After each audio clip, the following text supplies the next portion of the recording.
We know there are many choices in internet radio, and the staff and host of LA Talk Live would like to thank you for choosing the internet's hottest destination for the most eclectic sound and invigorating talk.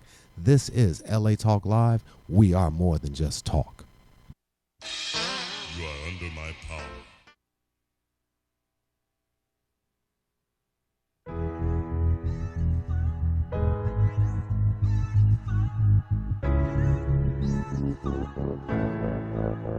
Better than beautiful. Welcome, coming to you live from the studios of LA Talk Live in sunny Los Angeles, California. This is Alayna's Beauty Talk and more, and I'm your host, Alayna. We're here to talk about beauty and more and all its expressions every Wednesday at noon Pacific time. So stay tuned. We'll be right back. This is Alayna's Beauty Talk and more on LA Talk Live. We're more than just talk.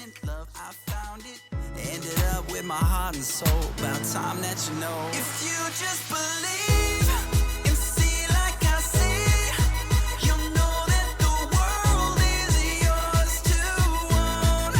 Just follow my lead beyond material things. It's time to let you know you're better than beautiful. Hi, this is Alayna inviting you to join me every Wednesday at noon for Alayna's Beauty Talk and more, exclusively on LA Talk Live. You can also catch us on iTunes Radio, R&B, or watch us on Ustream.tv. Reality radio, handcrafted for your listening pleasure. This is LA Talk Live, and we are more than just talk. Hi, this is Starlet Quarles, and I'm inviting you to join us every Wednesday from 5 to 6 p.m. The Dialogue, Real Talk, Real People. Join us as we discuss the topics that are relevant to today's generational leaders. So don't forget to tune in to The Dialogue, Real Talk, Real People, every Wednesday from 5 to 6 p.m. right here on latalklive.com. You can also catch us on iTunes Radio R&B, Live 365, Radio Flag, and now Stitcher Radio. Or watch and listen directly at latalklive.com. Reality radio, handcrafted for your listening pleasure. This is LA Talk Live, and we are more than just talk. You graced the cover of a magazine, but you declined the opportunity. Cause you so different, the way you living is paving. Welcome back to Alayna's Beauty Talk and more. We are just here to have fun today. It's spring. I have my closest friends here today. Oh my gosh. I've been trying to put this show together for a while, and finally it fit into everybody's schedule. Even Pamela at the last minute was able to make it. So this is amazing. I have the Madams of the Hollywood Dell, where I spend most of my time. It's totally, the Dell has changed my life. I'm like the honorary member. I'm the only one that drives there. I go to the picnics. I mean, everybody thinks I live there. Oh, where do you live? Oh, in West Hollywood. But I know all the dogs, all the people, everybody. I know all the paths. It's amazing. It's Honorary Dell. Honorary Dell. But it's an amazing place to live. Actually, the only sad part is that it's becoming more congested. People have now found it. And sitting next to me is Patty Negri. Hey, I've been practicing. Thank you. I was getting ready to go egg. Egg. That's No, how she I got remember it, it now. Egg. I've been spending so much time at your house learning all these new things. Yeah. That I finally figured I better pronounce your name right. Yay. And you're actually the president of the Homeowners Association of the Dow. I am. I have been president for, I don't know how long nobody now. else. Nobody else will That's take the job. They didn't tell me that when I took it. No, it's a beautiful community. For those who don't know, it's a little community in the Hollywood Hills, right under the Hollywood sign, a little left of the H and down above Capitol Records, and it's 1,200 homes in this little idyllic 1920s neighborhood that's very eclectic. You know, there's 100-year-old homes and brand new homes. There's little cottages and mega mansions and the nicest people you could ever meet. That is including for sure. everyone here. Yes. You want to introduce everybody? I certainly will. Next, I must say I am honored to know and sit next to, and you guys probably all even recognize her from her face, from her voice, the beautiful, the amazing Linda Deutsch. Yay. Welcome, Linda. She want to talk about who she is better than I would? I could talk about her. I'll I'll let be her glad talk. to. I'll let her talk. I want to get everybody's voices Well, on I the have mic. lived in the Hollywood Dell for 20 years, which is remarkable. I'm in love with this neighborhood. Before that, I lived over in another neighborhood not too far away called Hollywood Heights. So I'm a Hollywood girl. I love Hollywood. For 48 years, I was a special correspondent with the Associated Press, covering all of the high-profile trials you ever heard of, starting back with Manson, going through Patty Hearst and DeLorean and the Menendez brothers, and, of course, O.J. Simpson and Michael Jackson. Those are just a few of my trials. And I decided to retire about 2 years ago because I had lots of other things I wanted to do, like write a book and give speeches and talk about all these amazing cases and what they meant to America. And so I've had time for that. I've also had time for all my great neighbors in the Hollywood Dell to get to know them better. And it's been quite a wonderful time. And our training.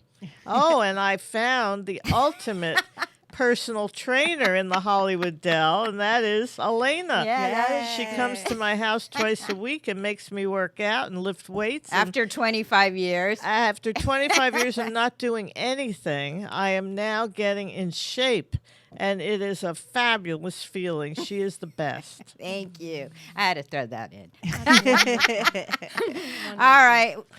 Do you want to? I'll introduce Pamela Clay. Okay. Anchoring the table is the amazing Pamela Clay. I had only heard her sing, at the Hollywood Dell events, like the picnic, and I don't know what else. Patty, did she sing at? Just stuff. Stuff. A lot of stuff. Okay. But I never really heard her sing in a venue. Linda Deutsch and Dr. Robbie took me to, what was the Irish pub? What was that? That's right, to Molly Malone's. Molly Malone's. To my birthday party show with our band. Which was astounding. Astounding. You blew me away. I had no idea that voice came out of you. Thank you. Oh, it was incredible. And then this past weekend, Linda, her friend Edie was here from New York, and I all went to see you at Baroni's.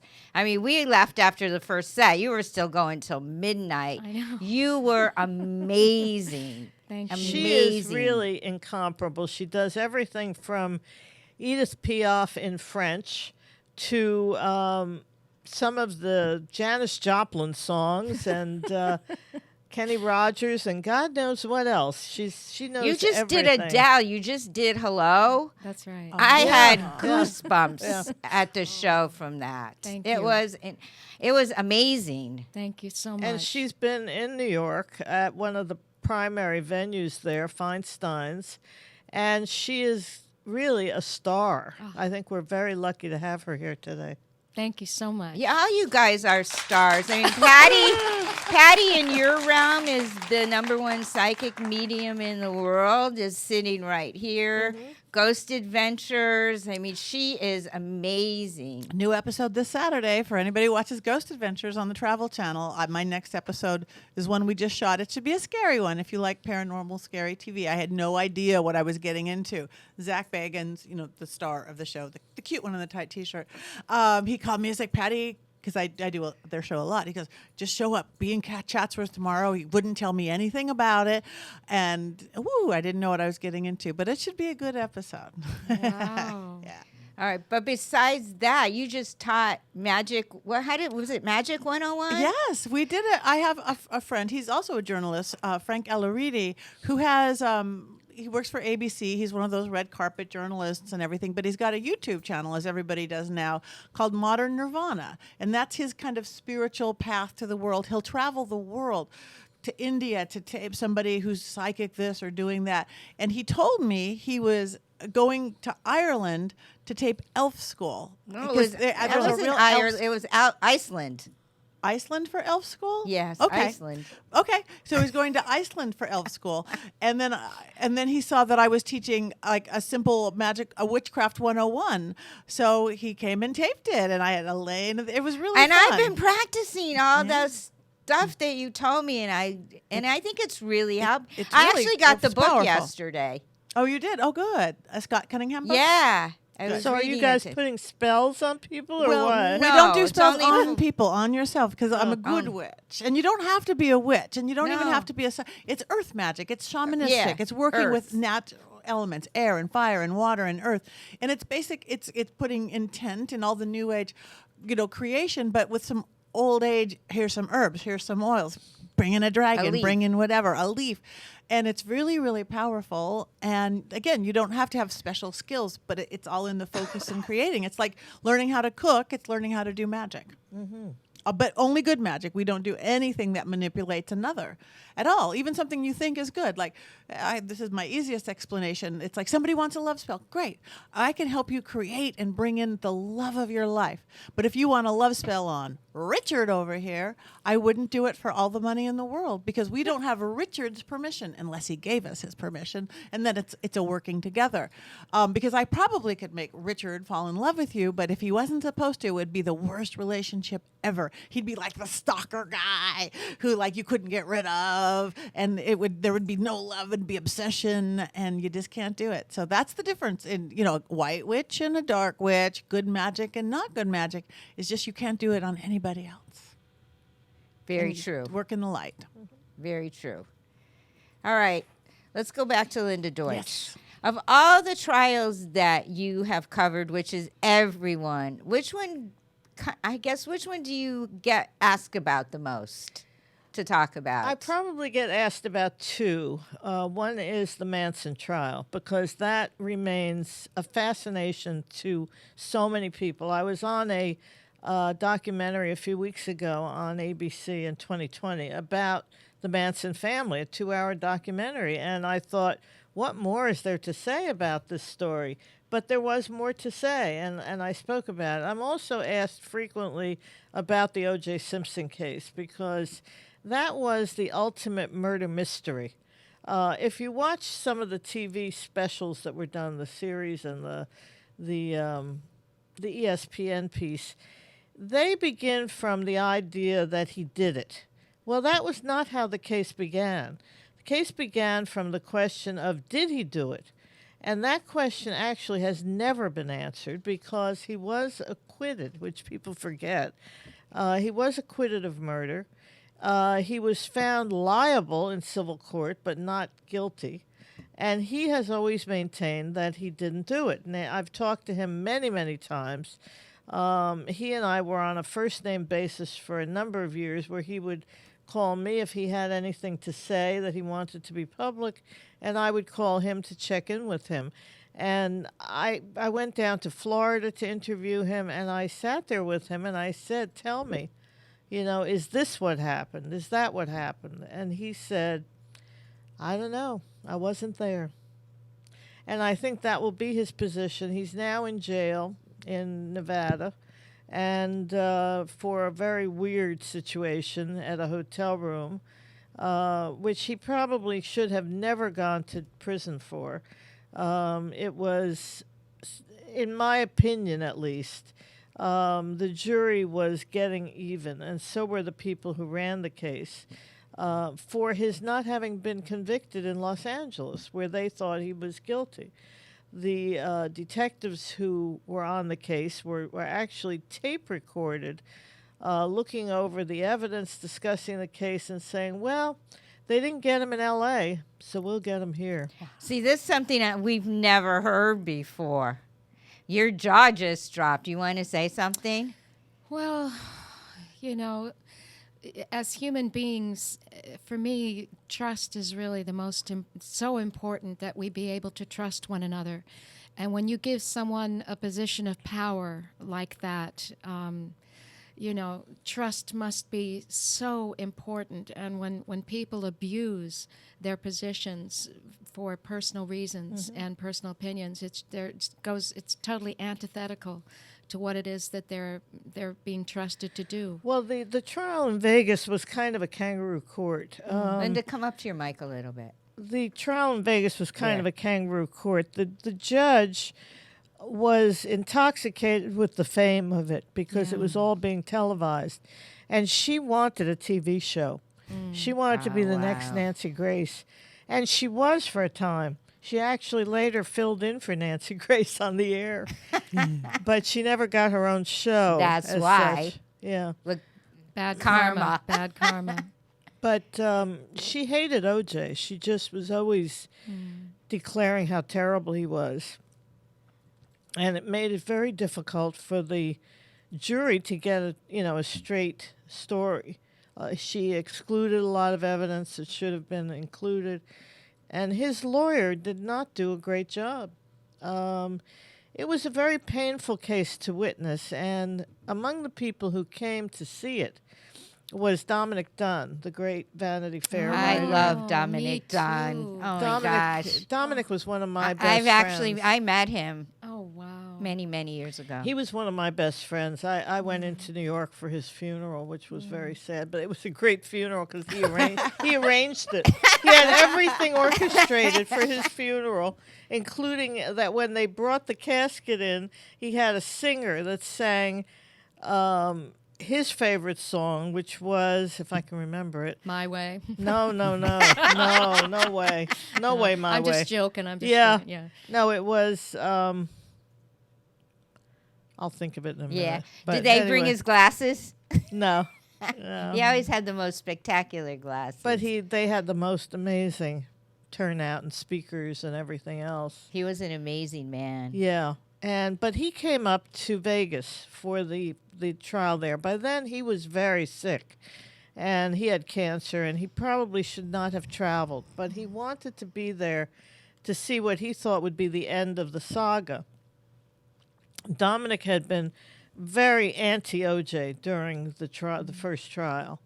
And because his own daughter had been the victim of a violent crime, he came in with a certain attitude. And he just didn't like OJ. He wrote a lot of terrible stuff about him in Vanity Fair. But he came to this trial, and when he walked in, I introduced him to OJ. And I said, OJ, this is Dominic Dunn. And OJ, being the charmer that he was, put his hand out, shook Dominic's hand, and said, Mr. Dunn, it's so wonderful to meet you. I watch your TV show all the time. Dominic had a show then, which was Power, Privilege, and Justice. Wow. And OJ watched it. So during the trial, which was, I don't know, a couple of weeks, they talked in the hallway. And OJ's sister was there as well, who Dominic always liked, and he talked to her. And one day, Dominic came up to me and took me aside, and he said, listen, I hate to tell you this, but I really like the guy. And toward the end, and he thought that it was the stupidest case he ever heard of. He said, who cares about stolen footballs? And so one day, toward the end of it, when we knew that the jury was going to be going out, we were sitting on a bench in the courthouse hallway, and it was OJ, Dominic, and me. And Dominic turned to OJ, and he said, OJ, I really hope you beat this. You could have knocked me over with a feather. Wow. And obviously, OJ didn't beat it, and it was a very sad ending. But it was an interesting rapprochement, so to speak, between two people who had not liked each other long That's ago beautiful. and came to. He's coming up for parole. Do you think he'll? He is. He's coming up for parole in October. Are you going to go? No, I wouldn't be able to get in. Okay. They're doing it by remote, by video conference. And but I hope that when he gets out, which I think he will, that he will talk to me again and I'll be able to write about what he says, because he was always the most fabulous interview. OJ is very smart, very articulate, very outgoing. He never lied to me, you know? It was he was always very straight in his approach to things. People would say, "Well, he lied to you about whether he did it or not," but I don't know that. I really don't. And he talked to me about a lot of things, including his kids and how much they all loved Nicole and how they had family gatherings for her birthday. Do you know anything about his children now? About what they're doing now? Yeah. Both of his children, Sydney and Justin, have graduated from college. And in fact, the day that he was convicted in Vegas, I was talking to him in the hallway, and he knew that he was losing.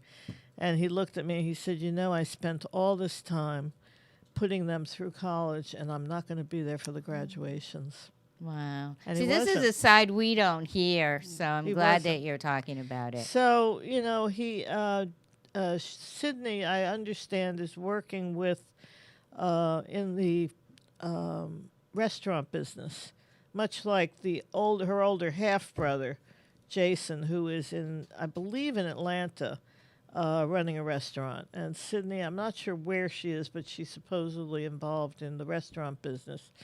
Justin, I am not sure, because he wanted to he was a very gifted athlete, much like his father, and beautiful. I mean, he was more handsome than OJ ever was. And he wanted to get into the business of sports, but I don't know if he did. I've not kept track of him. Wow. Yeah. He had a shadow over him. Well, I think OJ discouraged him from ever doing sports professionally. He didn't want him to try to compete with a reputation that was forever. I mean, OJ was one of the greats. I know. All right, I'm going to put Patty back on the mic. Okay. That was so interesting. That was amazing. I don't know how we're ever going to beat that one on my show. Thank you. Okay. Can I, before whatever you want to talk about, can I tie in trials in the Dell? Yes, you certainly can. And- That's why I and must then- have been picking up, but you wanted to come back on Well, the no, mic. I just thought of it. It was just because I do reality TV, some of it good. I mean, all of it good. Some of it silly. And we're talking about these major trial cases, and we're talking about the Hollywood and you Dell. got your bunny ears on. And I've got my kitty cat ears on. It's Which a are so statement. cute. Yes. Got them at the Women's March. Oh, good. Yes. Wow. Yes. But anyway, if anybody who wants to see some interesting TV, which there's this new show. Life in the Dell is idyllic, as we all say, but there's funny because everybody who lives there a character. Everybody who lives there is a character of some form or another. But Even the dogs that even live. the dogs who live here. But we have this one kind of a party house thing that drives everybody crazy. Only one. Well, the big main one, Okay. the Danny house. So a couple months ago, we shot a big budget Fox TV show. It's going to be like American Idol meets Judge Judy, where America decides the case. And it was one of the funniest things I've ever shot. And I'm going to look horrible, and it's going to be funny. I mean, not really horrible, but so they brought Danny Fitzgerald, who owns the party houses. And on our side, they had me as president of the neighborhood. They had a real estate expert talking about how it affected real estate, and they had a sound expert. And we were dressed there in our nice conservative thing. They had the guy who owns the party house. He brought his Playboy porno shoot people. He brought everybody's dressed like little hooker, and he brought the German Yoda, Bastian Yoda, who was living there, and his then wife, hardly wearing clothes. This was like television gem. And he had a big tight T-shirt on with a sequin skull on it. It's like they could have got these people out of central casting. But it's going to air, I think, May 5th or May 6th. It's a new show called You the Jury, where I think the first one is actually a real murder case. It's a real judge, and I just found this out yesterday. It's Trump's favorite judge. Somebody, he said, watch her show. This is her new show. Oh, not Janine. I guess Thoreau. a black lady. No. No. Okay, then the judge was. Then maybe she's the host of it. Because it was a black lady, and she didn't do much. Because picture the most flashy, ridiculous game show set, mixed in, muted with a courtroom with the wood and everything. It was halfway in between. It was the flashing lights and then her up on the pedestal. What station is this broadcast on? Fox. Oh, of course. Of yes. course. But it was really funny. The things, it was like the funniest court show you have ever seen. And the studio audience picked. And I thought they were almost going to go the other way, because even though they're ruining the neighborhood and there's no safety and ambulance can't get there, they'd have these funny little, porno stars going, and we're for LGBT rights. Good, so are we, but this isn't about LGBT rights. This is a party house. But tell them what happened up there. Oh, well, a million things happened up there, from bringing elephants to lions. A lion in a little residential neighborhood with 1920s roundy streets. And again, they had so much video. And Danny is They had a lion in a cage brought up there. One of the neighbors started posting online, Alexa. Yeah. And she said, oh, my God, there's a lion coming up here outside my house. There It's were horrible. many stories done. Fireworks. They're gone now. Yeah. He's gone. Fireworks in a high fire danger. Yeah, we lit the pool on fire. Everybody kept sticking their foot in their mouth over and over. It was really funny. So watch that. I think it's May 5th. Anyway, you'll see it's Okay. about the Hollywood Hills Party House, and it's a new show called You the Jury. And we'll see how America votes. But the studio audience did go our way. But again, tying in reality and judge shows, it was pretty funny. We also had Chris Brown. Yes, we also had Chris Oh, Brown. and you also had Justin Bieber. Bieber, and he was the good tenant there. And we had Lindsay Lohan, who was not the good tenant. Yeah. That She was the one that advised him to rent, Justin Bieber. Oh, really? Yeah, she said that's the way you do it. You stay out of the public eye. You rent a house up in the Hollywood Hills, and you'll be fine. So, Good luck. that's why. Yeah. All right, that's our music. Oh. That means we're going to take a break. Okay, I have a great idea. When we come back from break, because you've been pretty quiet, Pamela Clay, we will have you sing one of the songs to bring us back from break. And everybody, you are in for an amazing treat. Which one are you going to sing? I will do Patsy Cline's Crazy, written by Willie Nelson. All right, so everybody stay tuned. This is Alayna's Beauty Talk and more on LA Talk Live. We're more than just talk.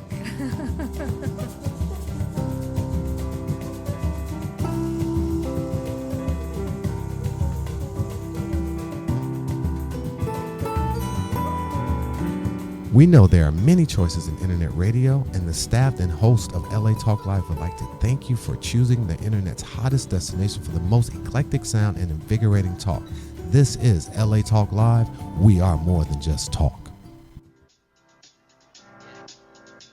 Hi, I'm Dell Lady Jones, and I'm a certified relationship and divorce coach. And I'm Debbie Carlin Boyle, a certified personal trainer, fitness instructor, and health coach. Join us on Tuesdays, 2 p.m. Pacific, for Dell and Debbie's Mind, Body, Soul, and everything in between, exclusively on LA Talk Live. Become part of the conversation with expert guests discussing life-changing topics such as relationships, divorce, longevity, parenting challenges, dating, intimacy, and so much more. We would love to hear your opinions and questions, either on our Facebook page or by calling us directly at 323-473-3100.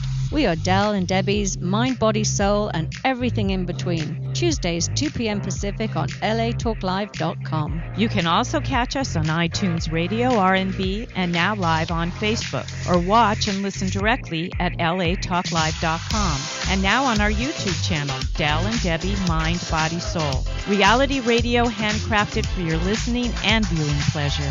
This is LA Talk Live, and we are more than just talk. Hi, this is Starlet Quarles, and I'm inviting you to join us every Wednesday from 5 to 6 p.m. The Dialogue, Real Talk, Real People. Join us as we discuss the topics that are relevant to today's generational leaders. So don't forget to tune in to The Dialogue, Real Talk, Real People, every Wednesday from 5 to 6 p.m. right here on latalklive.com. You can also catch us on iTunes Radio R&B, Live 365, Radio Flag, and now Stitcher Radio. Or watch and listen directly at latalklive.com. Reality radio handcrafted for your listening pleasure. This is LA Talk Live, and we are more than just talk.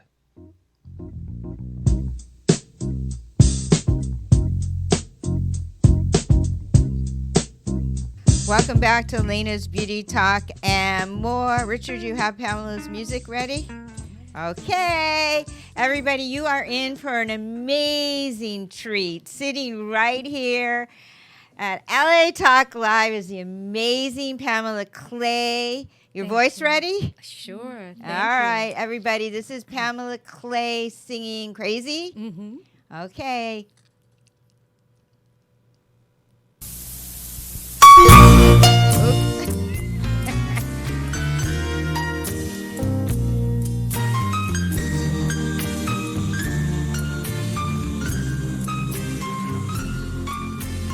Crazy, crazy for feeling so lonely.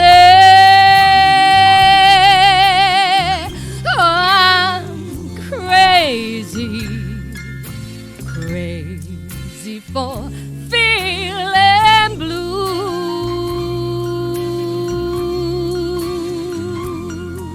I know love me as long as you want to, and then someday leave me for somebody new.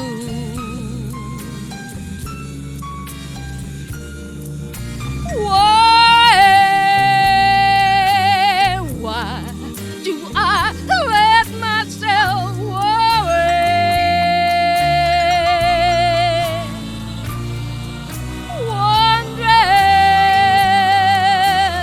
what in the world did I do?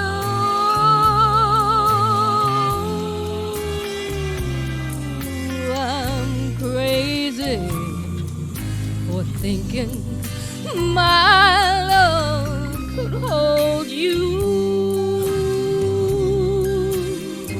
I'm crazy for crying and crazy for trying, and I'm crazy for loving you. Crazy for thinking my love could hold you. I'm crazy for crying and crazy for trying, and I'm crazy for loving you.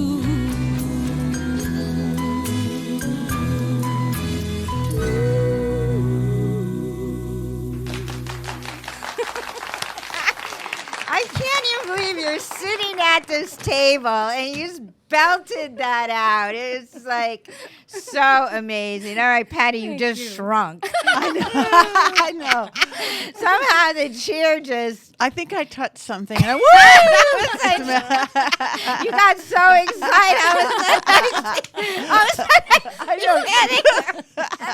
You should have seen her Saturday night. She was really on fire. And she's so gorgeous. And she had her fancy outfit on and these heels that are about 6 inches high. Yeah, I couldn't believe you're that short. I never saw each I'm dimension. a short person. I am. You don't have any look of being short. You Well, look like it's you're a 10 feet fascinating. tall. It's fascinating because I'm an actress too, and all my life that's happened to me. You know, I'll be up there on the stage, and you know they'll be there looking at you and everything. Go, how tall are you? And I'm 5'4", and at the time I that's thought I tall was. to me. Well, I thought I was 5'3" at the time, and I found out later. No, I actually must have grown an inch, but I said I was 5'3" or 5'4" or whatever, and they went, oh. You know, they thought I was much taller, and people always think I'm much taller, which I think is kind of fun because I'm not. I'm always looking up. You know. You're acting tall. I guess I am. You're good. I guess it's my aura. My aura makes me taller. Maybe I don't know. So Well, I those guess- shoes were something else. Those They were sparkly beautiful silver shoes. with the I big have heels. so many dear friends and family members, and being in a family of 7 and 5 of us are girls, we always, you know, are giving each other things all the time. And my mother has the most amazing, or had the most amazing things which we inherited. And we love shoes, we love purses, we love scarves, you know. You always wear a scarf. I mean, today you don't have one on, I but don't. a lot I of know. times you do. Darn it, I gave away this beautiful scarf with black and pink in it. I'm like, I could have used that scarf today. But, you know, those shoes were a gift from a friend. and because not many people have size 5.5, Right. shoe. Me? You do? Yeah, Wonderful, I have some high wonderful. shoes. Great. Well, we'll have to trade shoes. No, I can't walk in them anymore. Okay. Will All you right. walk in them for me? I will. You should I see will. hers. They're like stilts. They were. They're absolutely gorgeous. I and used to literally wear works shoes of art. like that, but not Well, anymore. they had the beautiful pieces of silver, I don't know what, glitter, and I mean, it was just, they're the prettiest shoes. Absolutely, and so much fun to wear. Okay, so this is the Hollywood Dell talent show now. Right. Yes, everybody, welcome to the Hollywood Dell talent show. Okay, Patty, it's your turn to do some magic. Okay, I texted Well, her too late to bring her I didn't bring tools. my tools, but we are our own tools. And I mean, as much as I like tools, and I do, I show up, I look like Mary Poppins if I'm going to do a clear, 2 baskets full of every herb, oil, sound, chime, gong, smoking device in the history, but you don't need anything. What all we really need is that intent and that clear picture with what we want. And since right now it's spring, we've gone into spring, it's officially spring, we have all the spring festivals, whether in every belief system it's going into spring, Easter, Ostara, it's the time Passover. of Passover, it's that time of rebirth. So I want to just put everybody in their little head. Again, this is the time to be extra creative. This is, if you don't want to have babies right now, which is what the animals do, and some of us don't want to have the babies, put that into your creativity. Put that into that. I always talk left brain, left reasoning, rational thinking brain, right creative, intuitive, spiritual, that artist side. Now's the time to really feed that artist side. Every day, and something that you can do, and that's where you're going to be feeding your soul in this. The flowers are coming alive. The babies are being born. Rebirth that artist inside of you, whatever that is. It doesn't mean you have to take up painting, but why not? Take up coloring, cooking, gardening. Do something that's outside of what you have to do, of what's logical to do, of what you need to do. Just do something just for the soul's sake of it. Oh, beautiful. That's the best magic you can do. Beautiful. Yeah. Okay. I'm trying to think of what else we can do. We don't have any gongs. I don't have it. You're thinking. I'm- What are you picking up? You got that look in your face. I have no idea. All right. Then I'm going to go on to Linda Deutsch. Go to think. Linda Deutsch. I'll just sit here and think a while. Think. Hmm? All right. She will become inspired. Okay. You have a hobby, I which is do. called Elvis. Right. I never thought of him as a hobby. I kind of thought of him as an obsession. Well, okay, a hobby obsession. Yeah. Everything in her house is Elvis. When we train, we turn on Elvis. I never even knew he had that many songs. I mean, he was amazing. If I had known, I would, because one of the songs that I do in my show, I don't have the track for it, is I Can't Help Falling in Love with Oh, You. It's one of yeah. the reasons, I mean, my mom always said I was singing in the cradle, but when I heard I Can't Help Falling in Love with You, I mean, That I'm is just now like- played at more weddings than any other song. that I love Yeah. Elvis. Well, we share that, darling. Yeah, but 'cause- I got into Elvis when I was 12 years old. Oh, I heard him on the radio. I heard Heartbreak Hotel. And I thought, what is that? I mean, this was an era when all we heard was like Patti Page and Perry Como and the Right. Hit Parade. And suddenly there was this sound that was just knocked my socks off. And I called into the station to find out who that artist was. how cool. And they Those were said the Elvis days. Presley. And I thought, that's an odd name. And I called my record store where I would get records and asked them if they had anything by this singer. And they said no, but they probably could get them. And they got me some of the original Sun records that he made. Do you have them? I don't, for sad reasons. Okay. But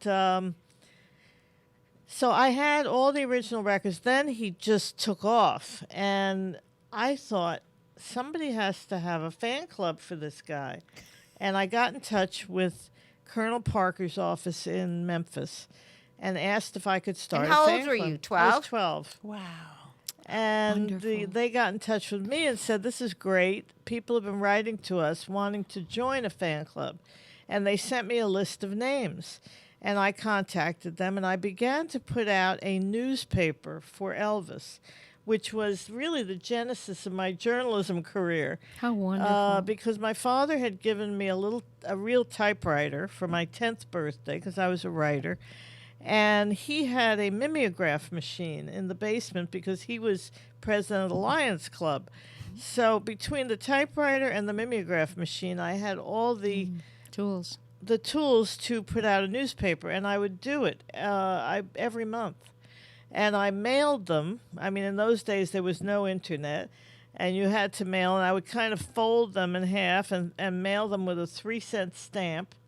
And I had members all over the world. I had them in England, in New Zealand, in Australia. Can you imagine if we had the internet? Oh, it would have gone wild, yeah.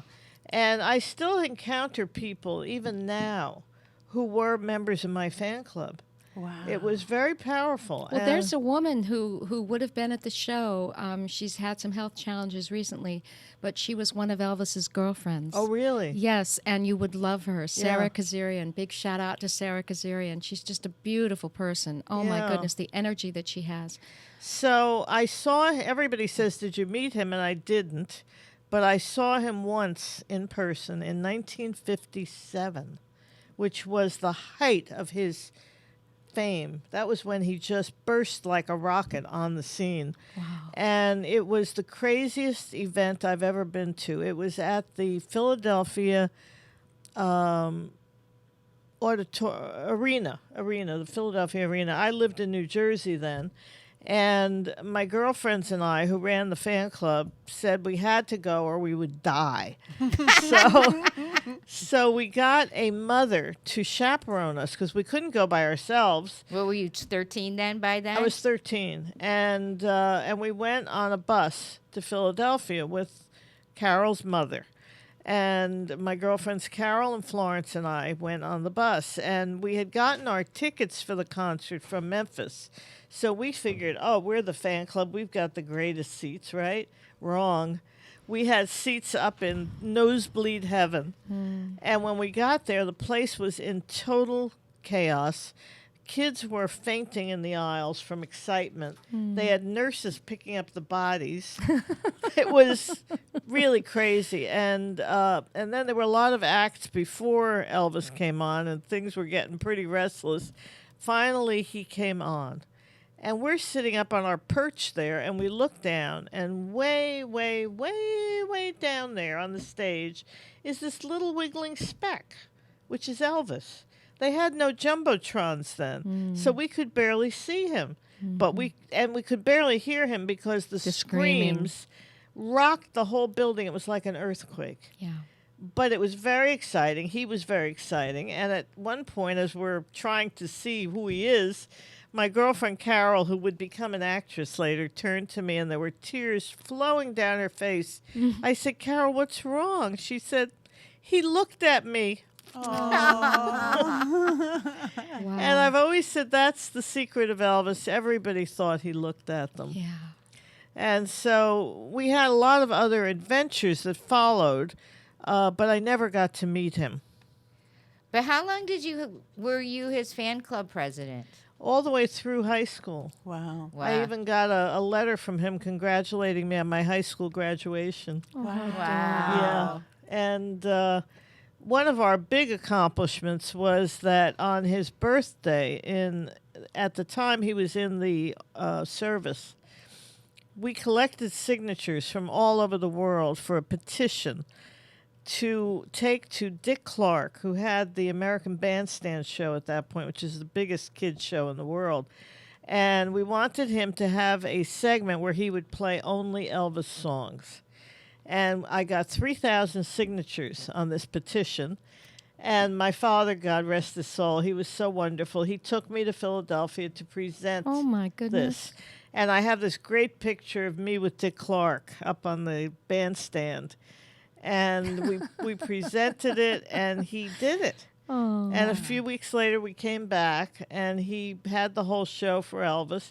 And he called Elvis in Germany. Wow. And it was the only time that Elvis ever talked to Dick Clark Wow. by phone. Interesting. Yeah. So it was very exciting. A couple of years ago, I was at Graceland for Elvis Week, and they had me as a speaker. and they put up that picture of me with Dick Clark up on the screen, which was the background, and it was very exciting. It's a whole different part of my life that people are always surprised at. But I have a number of friends who are also Elvis crazies. And I've taken a couple of them to Graceland, which is a great adventure. And we get together and we give each other little Elvis gifts, and we wear Elvis T-shirts. And You have a ton of Elvis memorabilia in your house. Yeah. I mean, I didn't know half of this, but his songs were amazing. I mean, now I actually even know some of the words. Right. Well, I have a subscription to Sirius Radio because they have an all Elvis radio station. That's what we listen to. And we listen to that, and it's in my car too. I said to somebody the other day, Elvis is always in my car. And they said, "Oh, so that's where he's living." And I had a cat named Elvis. Yeah. Until he passed away, short of his 18th birthday. Oh. So. Yeah, Elvis is now really a power in music history, and they've just refurbished Graceland. They've expanded it. They've built a beautiful hotel, and I'm hoping to get back there to see all this, what they've done. But his influence on rock and roll is just, you cannot deny it. Would you ever write a book on Elvis? Oh, there's only been about 500 of them. I know. No, I don't think so. I'm writing my book on trials, but I will always, in any biography I write, I will have a chapter on my life with Elvis. Do you think, this is interesting, because you, with your journalism background, do you think he realized that the momentum he was making in the world, or he was just in it, doing it, being it? I don't think he would have ever No, realized he changed the world. impact that he had on the world. No. I think that he was very conflicted in his last years. He was searching. He really was a spiritual searcher. And he used to go up to the Self-Realization Fellowship here, where he had a nun who was his confidant. And they used to talk about how he became Elvis. I mean, he never totally understood how he was chosen for this role in the world. He was a twin at birth, and his twin died. It was Elvis Aaron and Jesse Garin, and Jesse died at birth. And he was always kind of haunted by that they always said the twin that survives inherits the strength. But he once said that he had a dream that he met Jesse, and that Jesse sang for him. And he said he was a much better singer than I ever was. Oh, my goodness. Patty, I have a question for you, even though you shrunk. Well, you guys are all short. I'm just... Now we're on the same size. This will never happen again. In all the seances that you have ever done your entire life, have you ever done an Elvis seance? I did. In one that was it was a television show, and it was actually based on cooking television show called, I don't know what it was called, Beverly Hills Chef or something. And where the food really is the star. What they wanted me to do is to have a seance, and then these fancy chefs were going to cook for who I was bringing back, and it was going to be Elvis, Frank Sinatra, Marlon Brando, and Marilyn Monroe. So they made fried peanut butter banana sandwiches for Elvis, which were really good. Yeah. They made chow mein or something like that for Marlon Brando. Little pickle, some kind of little hot doggy things with caviar for Marilyn, all gourmet and beautiful. And I forget, Osobuco or something like that for Frank Sinatra. It was really tough. You guys have been in my real seances where it's really hard with the camera going, woo, even though I do some. But again, this was not like my ghost shows. Well, they'll get dark and they don't care if they see you. The food had to look good. Yeah. So it was really hard to concentrate, and I could not get Elvis to come. I we think had I once asked you to get him at one of your seances, and you couldn't reach him. yeah, I think he's moved on. He's probably moved Yeah. on. Though I still believe in essences of that. If he wanted to, we could pull it in, and maybe we could try again with you at it. Because even if he's moved on and he's reincarnated, or he's moved on to whatever, I know who I was in my last life. And I came to one of my seances. Like, well, how does that work? If I'm you and I picked the house, I knew the house, I knew she wrote like me, we had parallel lives, because it's just little pieces of him. So who knows? He may. Yeah. Marilyn came in, but Elvis didn't. Frank Sinatra didn't. Marlon Brando came in for a second and was not happy about it. It's like, what the heck are you doing? Yeah, okay. Well, you did reach another one of my friends, Michael Jackson. I did reach Michael Jackson, and that was he couldn't talk a lot. Where sometimes he was just so worried about what he was thinking. But that was a pretty amazing moment. More than actually, the person who did that is the guy who we just shot the Witch School thing with, Frank Alarita, that Modern Nirvana. That's almost at 1 million hits. That. Michael Well, I Jackson saw one. that segment, and it was clearly Michael. Yeah. Because he was so concerned about how he would appear. And I didn't know that at Yeah. that time, So, but yeah, that was interesting because I felt him come over me, and he had his energy was, I would almost say it's not human because he's passed on, but it was a very different energy than anybody else who I've allowed to channel through me. But there was so much. He was such fear a there. genius. Yeah. Yeah. Wow. Okay, now we're on Michael. Let's stay on Michael for a minute because you were very close with Michael. Well, not very close, but But- I did meet him and talk to him, and he called me after the trial to thank me for being fair to him during the trial. And I Because asked... you have different relationships with these people than we ever did. I mean, just recently you had lunch with Judge Ito. Right. Oh, Judge Ito and I are good friends. I had lunch with him and the woman who was the spokesperson for the courts during the trial, Jerry Ann Hazlett. And we don't even talk about the trial.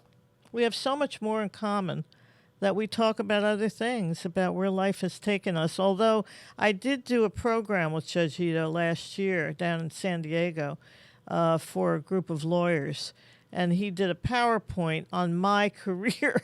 Wow. And he interviewed me. It was great fun. He's a great guy. And just by coincidence, he and I wound up going to Cuba this December within a week of each other. So we had a lot to talk about Cuba. All right, let's get back to Michael. What was that trial like, or trials? Michael's trial was very painful and very circus-like. There was a press corps that was larger than OJ, larger than anything I had ever covered. There were 2,000 reporters credentialed for that trial. Wow. They were not all there at the same time. They couldn't have been, or it would have been chaos, but there were a lot of them there. And there was a whole installation on the lawn outside the courthouse with every TV station had a space to do their stand-ups and their interviews. And they even, there was a coordinator who was like the ringmaster of the thing. And he set up an area outside at the entrance to the courthouse and the exit. And he called it the Hyde Park of the Michael Jackson trial, where Wow. anybody could come and talk. Hyde Park, obviously, in London, where people can give speeches. Well, every lawyer in the world that wanted publicity decided to come up to crazy Santa Maria and do their own little show. They all had opinions. Some of them were so off base, it was unbelievable. But they would get up and the cameras would film them talking about the trial. I would be there every day when Michael left, and everybody decided that he seemed to respond to me better because I had met him before. So I would always ask him the daily question, and it was usually, how do you think it went today? You know, how do you feel today? Are you okay? Because he had some illnesses during the case. Yeah, he fainted once. Yeah, he came in his pajamas one day because he had been in the hospital. Anyway, he was very nice, and actually during the trial, I remember I had a cold at one point, and I'd been coughing, and he came out afterwards. He came up to me and said, "Are you okay?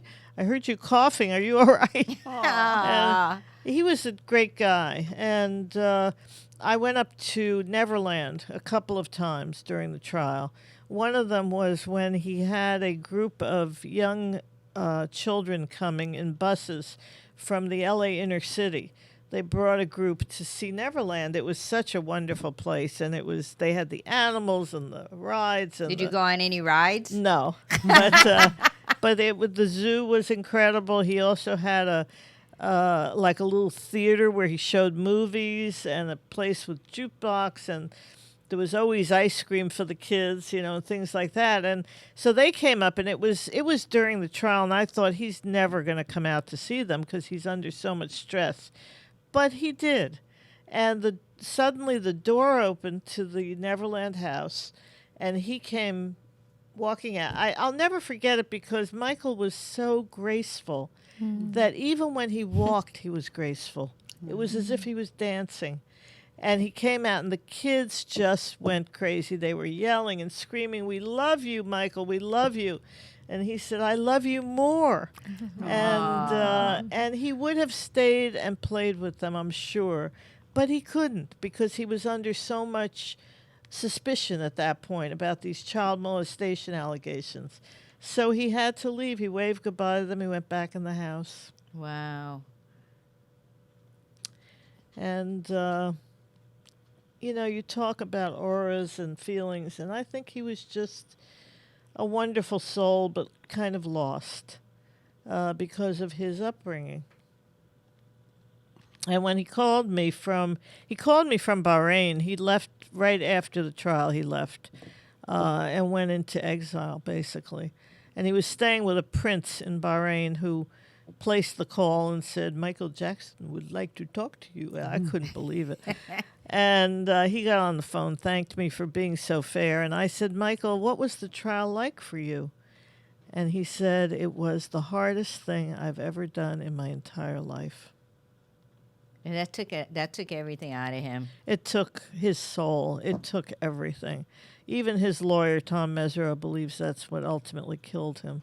He just kind of gave up during that trial. It was What year was that now? Remember? It's about 10 years ago. Okay. Now. But he couldn't believe that he was being accused by someone he had tried to help and gave so much to this family, and then they went and they smeared his reputation. But his kids are all doing okay from what you hear, right? Yeah, Paris has now become a model and actress. She's in some kind of a TV show now on Fox. And she's given some interviews. She was on with Jimmy Fallon last week, and she was adorable, just adorable. She's a grown-up lady now. I think she's like 18 or 19. Wow. Maybe 20. And beautiful, just beautiful. And she, she's living her life.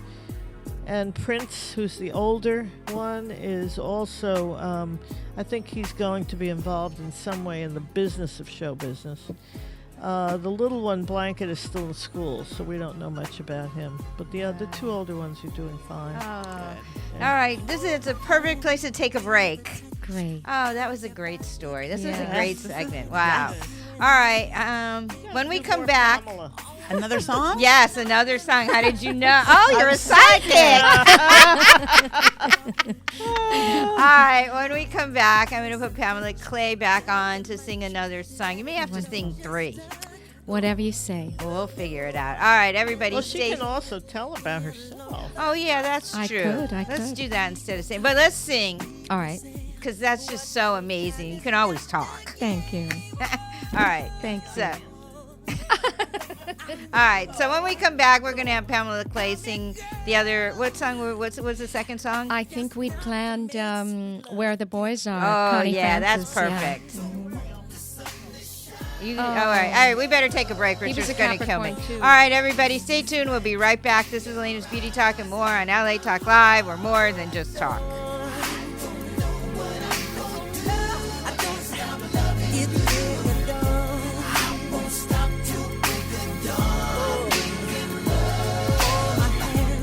We know there are many choices in internet radio, and the staff and host of LA Talk Live would like to thank you for choosing the internet's hottest destination for the most eclectic sound and invigorating talk.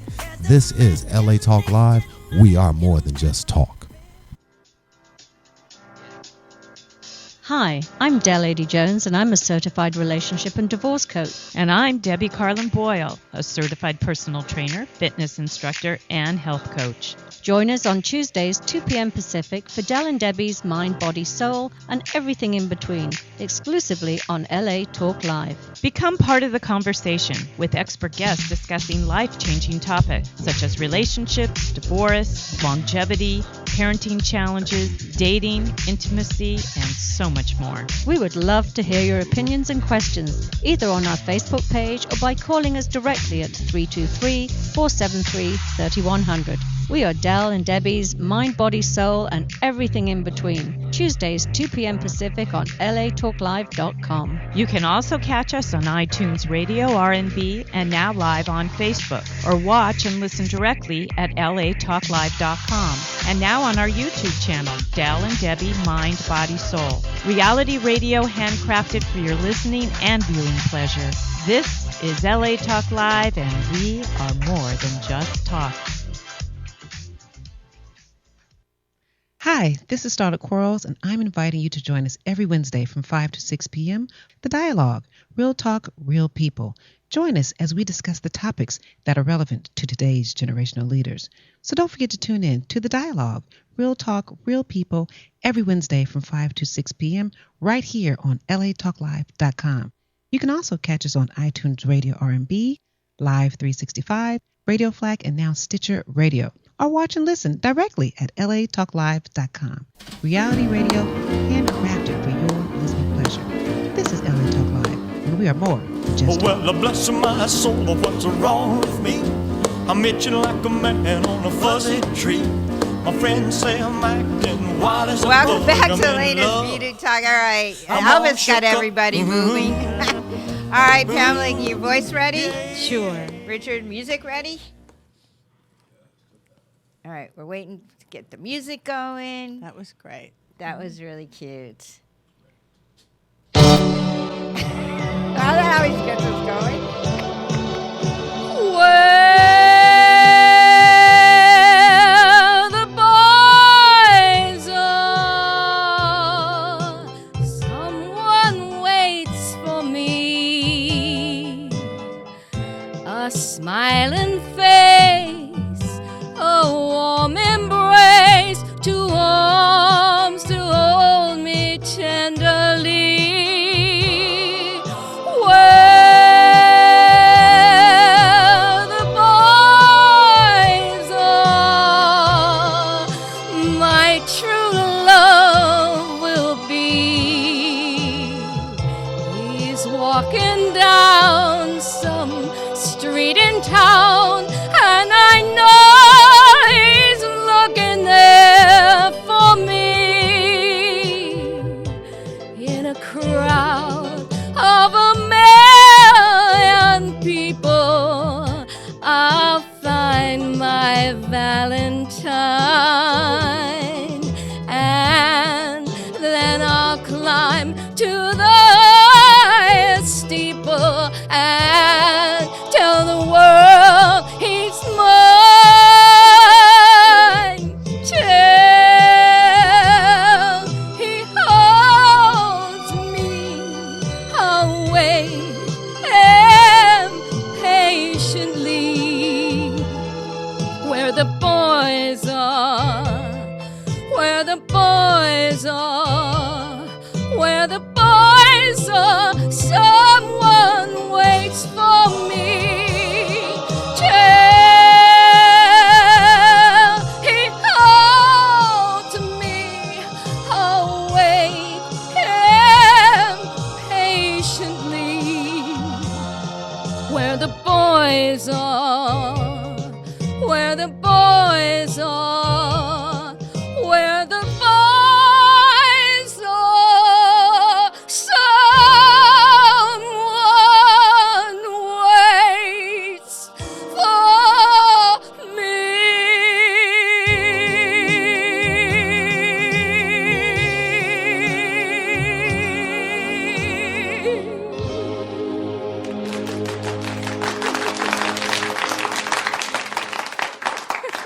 goosebumps down my body. That was amazing. All right, Got I my can't. handkerchief. I always The cry. passion, my God. Somebody else talk. I'm speechless. I know. I mean, is it hard to do that sitting down?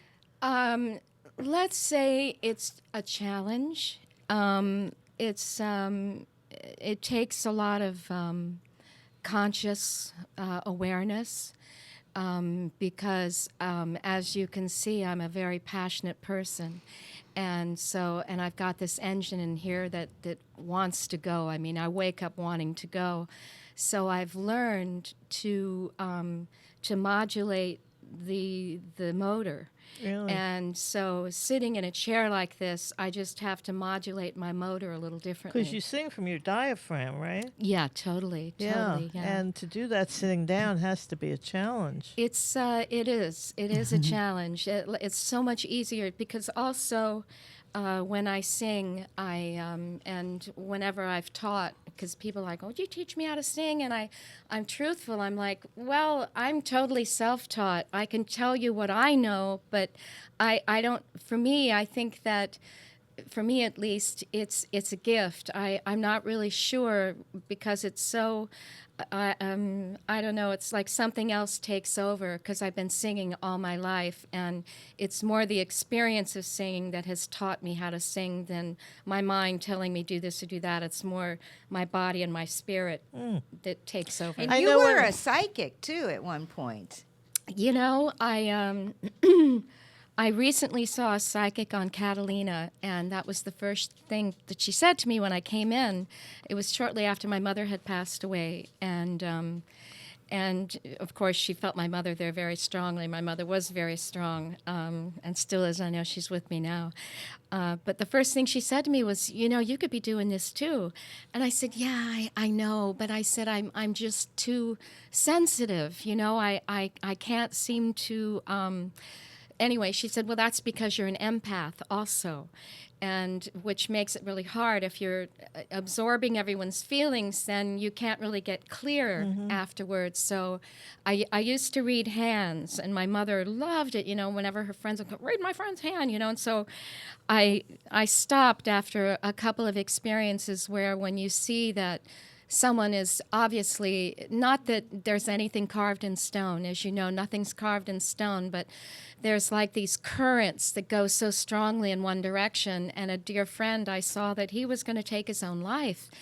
And I just felt so helpless, you know, and I just said, you get so depressed, don't you? And he said, yes. And he just started laughing, this very dark laugh. And I just felt so helpless. And another time, my mother had asked me to read the hands of this couple that had just gotten married. And I looked at their hands, and I knew that they wouldn't stay together maybe even a year, you know. So it's really hard when you're talking to these newlyweds, you know, and trying to find a way to express the truth, and yet at the same time not, because you don't want to program anyone. That's another thing, is it's very dangerous when you have a psychic ability, because we're all so eager. Tell me what's going to happen to me.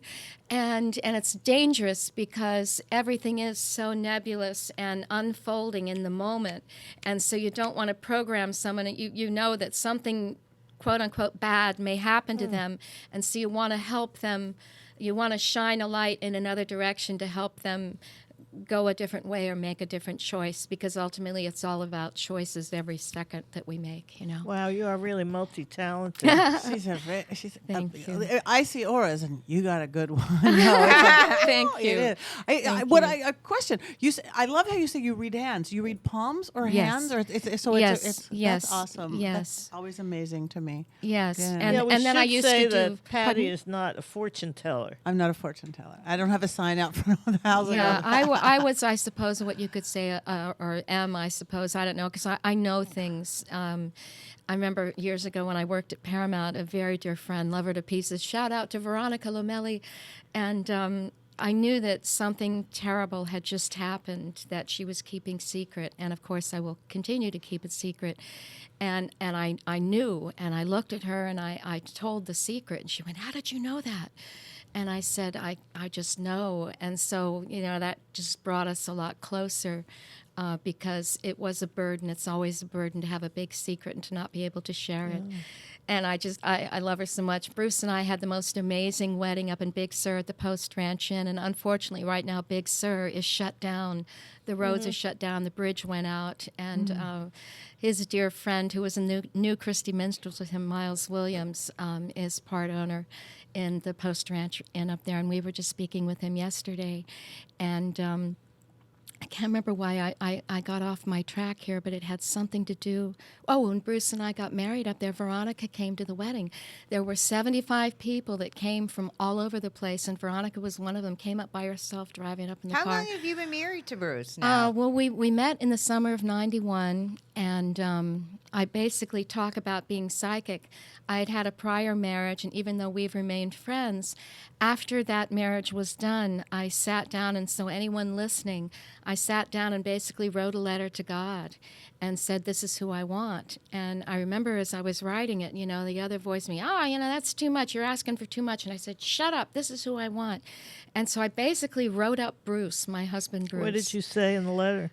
Oh, it's funny because I put it away and I haven't found it since. I found it once because, again, these things are so, when you start putting in material form things like this, I think it's almost dangerous because to me the invisible world is where all the power is, and we can get fooled by thinking that it's something material when it has nothing to do with material things. But I know that I said that I wanted him to be an artist, I wanted him to be a football player, I wanted him to be, and of course Bruce can build you a boat, build you a house, sing you a song, write you a song, sing you a song, and is the most amazing sculptor. I mean, oh my goodness, he did the beautiful prototype for those elephants up at Hollywood and Highland. If you've seen those, I mean, we have the prototype on our, because they can CGI everything.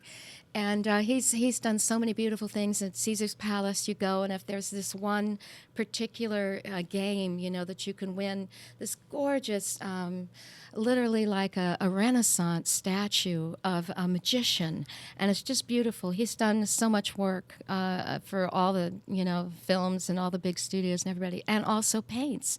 When you go to the Martin Luther King Center in Atlanta, the first thing you see when you walk in is Bruce's beautiful portrait of Martin Luther King Jr. Wow. Yeah, while Coretta Scott King was still alive, and so they would communicate, and I remember one of the first things she said when she first saw one of his first renditions of the painting, because it goes through a process, and she's like, well, that's the Playboy version of my husband. And Bruce is like, oh my goodness, well, how am I going to, and so they worked, and finally he did something that's beautiful, and she wrote a sweet little note, to him, which is prized.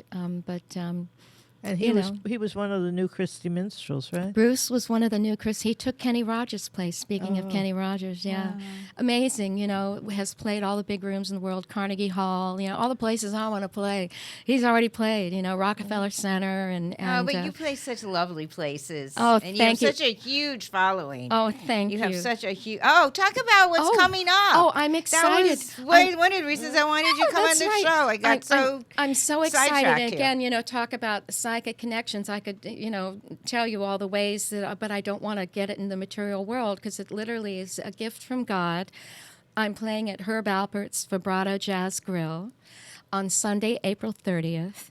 And I am so excited. There are 2 shows. I start at 8 o'clock, another show at 9:15, and everything's over at 10 o'clock. I have Coco Roussel from Paris, France on the drums. And I have David Moscow with me on the piano, who came with me to New York. We played the show that I'd written about the life of Edith Piaf, the great French singer. We did that at Feinstein's 54 Below. I'd never sung in New York before. My big dream, of course, is Broadway, and so I pray maybe someday I'll get there. But playing in New York was really something, singing in New York, and New York was my mother's town, so I know my mother was with me. I will say that Nancy. if you can get out to vibrato, watching Pamela is such an extraordinary experience. She really gives her all, her energy and her delivery, and everything about that show is just inspiring. She really is And a she star. doesn't stop for a minute. She goes from one song to another. Thank you. I can never get enough. I just, it's literally, for me, it's every time I sing, it's the first time. You know, I may have sung the song a million times, but every time, and every time I'm singing, I'm praying the whole time, please, God, let me sing, because it really is a gift. It's not anything that I expect, you know. Tell them again when it is. It's Sunday, April 30th at Vibrato. It's, I think it's 29, I have a little card here, 2930 Beverly Glen.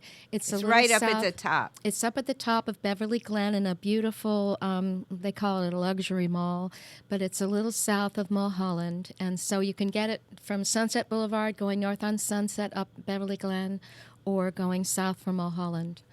And it's quite beautiful, and I've always wanted to sing there. And so I don't think this will be your first time. I mean, I hope think you'll be so. invited back many I hope times so. after. I hope so. It I'm would be sure you will wonderful. be. Thank you. Patty, you feel that? I feel that. Yes, I do. And honestly, if you are so powerful, if you want to go to Broadway, you can go to Broadway.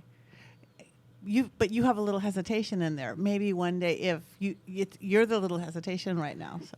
You're absolutely right, and thank you for reminding me. Okay, psychic on psychic. Keep going, Patty. Come on, you've been pretty she's quiet. right. She's absolutely right, and I think that, you know, it's all now. Everything's now, and it's, for me personally, it's about confidence. You know. Because I've been very blessed. I mean, the first movie I ever did was with Tommy Lee Jones, you know. The first one-woman show I ever did was at the Kennedy Center. The first time I ever sang in New York, it was Feinstein. So I know the universe tells me, you know, you can do this, but it's the little part of me that needs to get more confident. Do you have a dragon yet? I am a dragon. Okay. In but do you Chinese astrology. I get that. But do you have a helper yet, an assistant yet? We'll talk.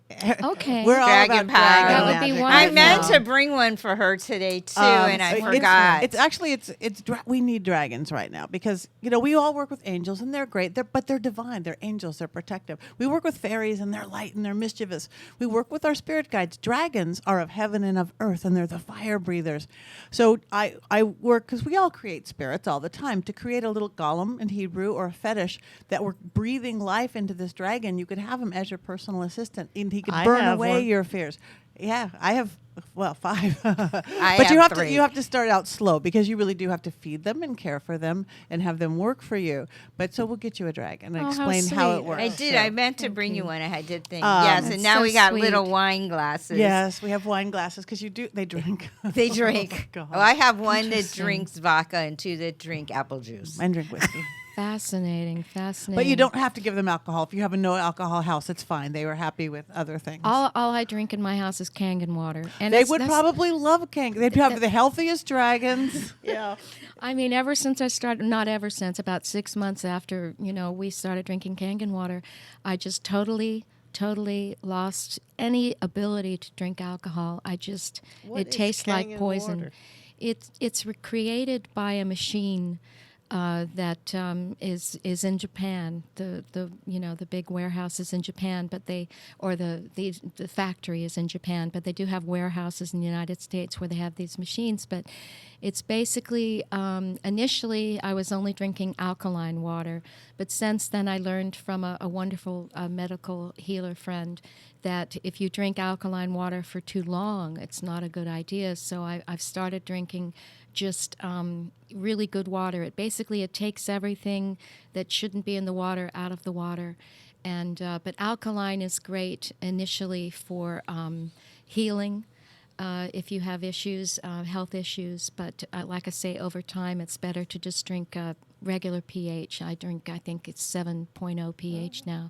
But if I feel like I'm getting sluggish or need some energy, you drink alkaline water. I mean, it's literally like drinking fire. Really? You have so much. I have so much energy anyway, so I have to be careful. Wow. Yeah. I know. All right, we're getting ready to close out the show in Oh, just a wow, little already? while. I know. Do you Wow. believe it's almost Yeah. over? I can't. I have to say something before we finish. That all of you ladies have had such an impact on my life. Oh, And I feel like I almost was meant to live in the Hollywood Dell. wow. Because to meet all of you, I mean, Pamela has opened up a whole new artistic realm to me. And I love music anyway, but I've learned to love it even more through her. Patty has shown me a whole spiritual world. In the seances. And has done seances for me, and she's shown me an amazing part of this life, as well as being a moving force in our neighborhood. And Alayna has brought me in touch with my physical self and how much health and beauty mean in crafting your life, and she's been a huge impact. So thank you all, ladies. Oh, I have to say, Patty too. You've changed my life tremendously. Probably of anybody, of getting in touch with a place in my life I always wanted to be, and never knew how to get there. It's like this is the happiest. I'm happier now and healthier now than I've ever been. But I was always been really happy in the spiritual world. I just didn't know how to get there in the right way. Not that there is a right way, but the right way for you. There's a million right ways, but your way. And I just helped you discover it. You discovered it. But there is no coincidences. We were all put there. And the Dell is magical. You guys, there is a big energy vortex behind us. It's in the hills behind us. In Griffith Park, and I honestly think that is why Hollywood is where it is. I'm sure, and it's right kind of between Burbank and Hollywood, as we are. And I think that's why Hollywood's not 50 miles that way or 50 miles that way. This energy vortex that every time I've been there, I've found nuns praying or lovers kissing. It just pulls people in. It's not marked at all. Yes. But that vortex has brought in the musicians, the writers, the dreamers, the actors. The spiritual, we have Vedanta Center, we have the monastery, the spiritual. We're that. Yes, I and agree. we have the reservoir. Yes, and we have the lake. And we have the lake. And what about granite? Because I know that our house is built on granite, and the one that's next to the mansion that Charlie Chaplin built for Mary Astor, where the Stones lived in the 60s, which is wonderful because Bruce and I have this 7-piece rock band when you saw Catahoula. And so I feel that energy, but I think it could be granite also. Yes, because we're on that. Our house is built on granite because I know, we had the floorboards ripped up at some point, and I saw the deep red purple rock underneath, and it's gorgeous, and being Capricorn, I love it. It's like, isn't that similar to our birthstone, garnet? I think granite and garnet are very similar. So I just feel so good there. Yeah. And we have all the elements. We really, really do. We have the hills. We have that bedrock. We have that granite. We have that water. Big lake. The water right there. Even if it's man-made, it's beautiful water with trees. We've got that vortex. You got the Hollywood sign. We got the Hollywood sign. We've got the magic. We've got the mirth. We got the magic. We got the bowl. We got the Hollywood bowl. Yeah. We got the Ford. We are surrounded by creativity. Yes. And nature. Yes. And combined, what's better? The coyotes go right down the street in broad daylight. Yeah. They've been out a lot lately. That's a little scary for the little critters that live in the neighborhood. Keep them close. Well, that's why I carry my big stick. You do. You walk with a big stick. And, of course, Gabriel, our Catahoula dog. I know. And we have Dora. Yes, Princess Dora. Princess Dora. Yes. Who was attacked by a coyote and won. Oh, really? yeah, years ago. In broad daylight, our backyard, and running down, I have a huge backyard with like 50 steps get to the lower. And I was barefoot. I'm usually not barefoot. And I was like 10 steps behind her running down. And out of the bushes, the side, right by my costume house, by the playhouse, big old coyote jumps, engulfs her whole body, goes right for her neck. I'm screaming. Her life flashing in front of my life. She's fighting back because she's a dachshund. They are badger hunters. Bop, bop, bop. So she didn't give in to anything. Of course, she would have lost had I not been 10 feet behind. But I'm screaming like, sit, stay at the coyote there. And I got him apart. And then I was so afraid that Dora went down the hill, the coyote went up. I thought Dora was going to go back after the coyote. Sure. But I got her up, and she was wet with his saliva, but he hadn't cut the skin. She had pulled out some of her ear fur, but that's it. But one of the scariest days of my life to see this. That happened with our former Catahoula, Geronimo, when we lived around the corner on just around the corner. And there's a big hillside there, and it was about 3 or 4 in the morning when you'd fallen asleep with the door open, because you can do that in the hills, And so we woke up, and there was a coyote standing in the doorway. And so our little Geronimo, who's much smaller than Gabriel, went straight after it and went straight up the hill. And, of course, it was a lure, which is what they do. They send out a lure to send the animal up to the rest of them up there. And so I was like screaming as quietly as I could at 3 o'clock in the morning. But he was a very obedient dog, and he turned around and came back to me. But if he had gotten up there, and then the other coyote went on up and was so upset, and then you could all hear them howling because they were so upset they hadn't gotten Geronimo. Wow. I know. I would have forgotten the quietly as I could at 3 in the morning at that. Oh, I did. I did. Well, see, I'm a singer, so I don't like to Oh, scream. right. So I had to use my voice in such a way that meant business, but I couldn't damage it. Right. So. Wow. Wow. All right, we have to get ready to close out this show, you guys. No, I don't All want it to I don't end. either. We could just sit here for another hour. Yes. But I know Richard's going to be hungry. Oh, I'll blame must Richard. feed Richard. Thank you, Richard. Yay. All right, you need to give out your website. Okay. PattyNegri.com, easy, PattyNegri.com. And from there, you can get to my YouTube channel and all my other things, see video. If you're into that sort of thing, watch Ghost Adventures on Travel Channel this Saturday night at 9 o'clock. That's my next episode. And if you need a reading, If you need a reading, a session, your house cleared, talk to dead people, any spell working, good magic only, nothing manipulative, give me a call. Email. I also have a website. Yes, that's why I'm going It to you. is lindadeutschnews.com. It's Linda, DEUTSCH, news.com. And you will learn in there everything you need to know about my career and all the trials. And we even have a new page in there on Elvis. Wow. That's wonderful. And my website is PamelaClay.com, PamelaClay.com. And from that, you can get to many other things, my Internet Movie Database page, my band page, CatahoulaMusic.com. And I also just got a YouTube channel, but I don't know if it's hooked up yet, but I'm so grateful And to you be got here. your CDs for sale. I have on CDs for sale. I there. have DVDs for sale. Yeah. And please come April 30th, Sunday, to Vibrato Jazz Grill.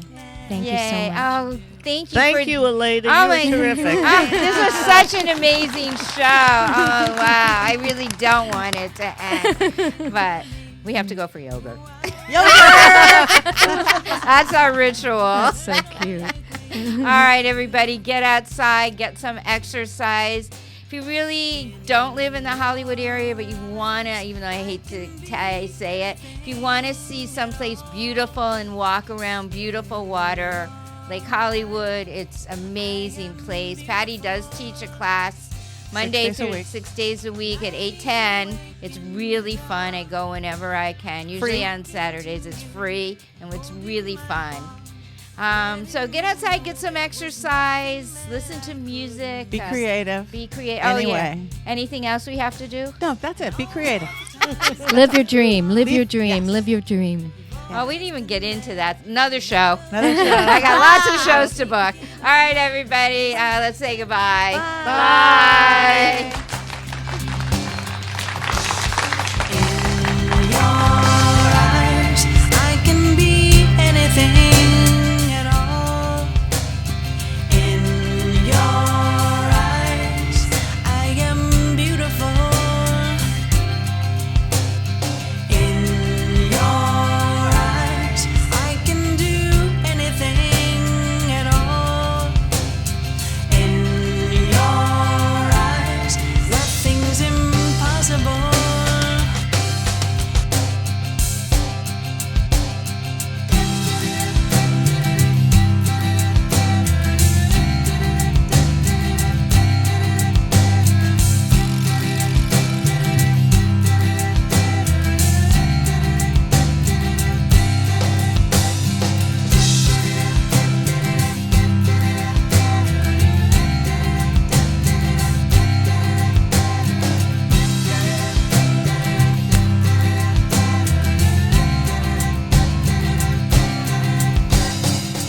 Thank you for tuning into LA Talk Live and the Talk Live Broadcast Network, original reality radio, handcrafted for your listening and viewing pleasure. This is LA Talk Live, and we are more than just